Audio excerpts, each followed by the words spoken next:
mu rugendo yaramazemwo imisi 5 mu bihugu byunze umwe by'abarabu. Umukuru w'igihugu cyacu cy'u Burundi Evariste Ndayishimiye yaganutse kuri wa gatanu igenekerezo rya 12 Munyonyo avuye muri ivyo bihugu. Idonido y'ivyo byose ku rugendo yakoze tubibwirwa na Diomede Nzeyimana icegera c'umuvugizi umukuru w'igihugu cy'u Burundi. Ndo gwari rufise intumbero zibiri. Iya mbere kwari kugira ngo abonane n'indongozi z'ico gihugu kugira ngo baganire ibijanye n'imigenderanire, ariko anitabe narirya hayanishwa ryabereye i Dubai. Ica kabiri kwari kugira ngo abonane n'abanyamitahe bo muri gihugu kugira ngo abasobanurire uko igihugu citunganije maze baze gukorera mu gihugu. Kubijanye rero n'imigenderanire harasinywe amasezerano agera kuri 2. Hariho amasezerano yasinywe kugira ngo bashireho umugwi uhurikiyemwo ibihugu uko ari 2, umugwi bakunda kwita mu Gifaransa comité mixte, kugira ngo baze barabe ibikenewe vyokorwa hagati y'ivyo bihugu 2 hanyuma nuko babishira mu ngiro. Harasinywe kandi n'amasezerano ajanye n'ivy'ubudandaji n'ivy'ubuhinga, no kuvuga commerce et technique. Ivyo rero bikaba vyarabaye kandi imigenderanire ikaba igiye gukomezwa kuko leta y'u Burundi naho isanganywe ubuserukizi hariya irafise ukuntu ishaka kugurura ubuserukizi bukomeye rwo bita ambassade nabo muri Emirate Arabie nabo bakabaremeye ko bazungurura ubuserukizi ngaha.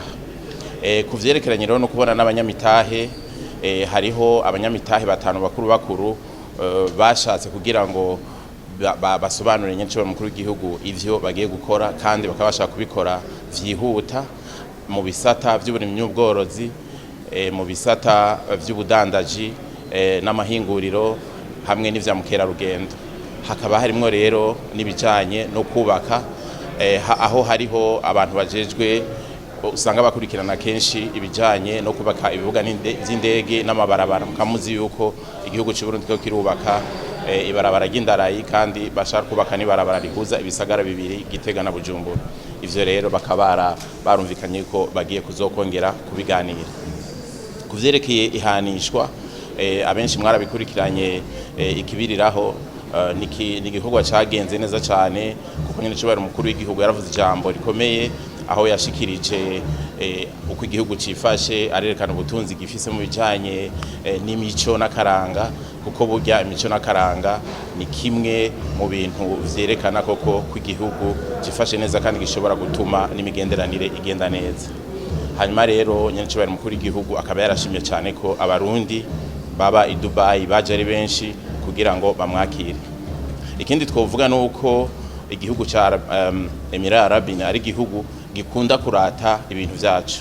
Nyine cyubahiro rero akaba yararonsa akanya y'ukwerekwa ibintu bimwe na bimwe bijanye cyane cyane akahise k'ico gihugu, aho bamwereze inzu nshasha kubakwa yerekana ivya kahise k'ico gihugu. Wogira ngo yubatse nk'ireresi, kuko ahantu hose usanga bariko berekana amasanamu. Ni ikintu bise mu Cyongereza from nothing to everything, no kuvuga ko ari igihugu cy'ubugaragwa, ariko ari igihugu ubu ugiye kukiraba usanga ari igihugu kimeze neza.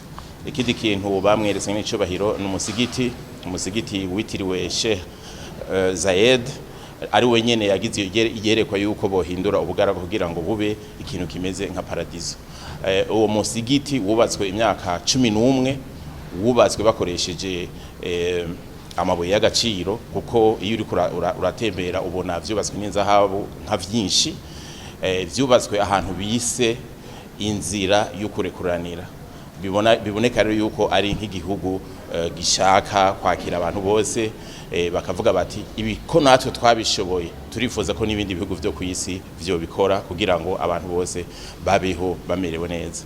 Nyine cyo mukuru w'igihugu rero akaba asaba ubushikiranganje n'ibindi bisata vyegwa n'ibintu vyose vyizwe hariya yuko boca bategura ibitabo vy'imigambi vyerekana neza uko iyo migambi imeze nuko izokorwa kugira ngo bari abantu baya abanyamitahe bagiye kuza vuba mu gihugu bazosange hariho ibintu biteguye.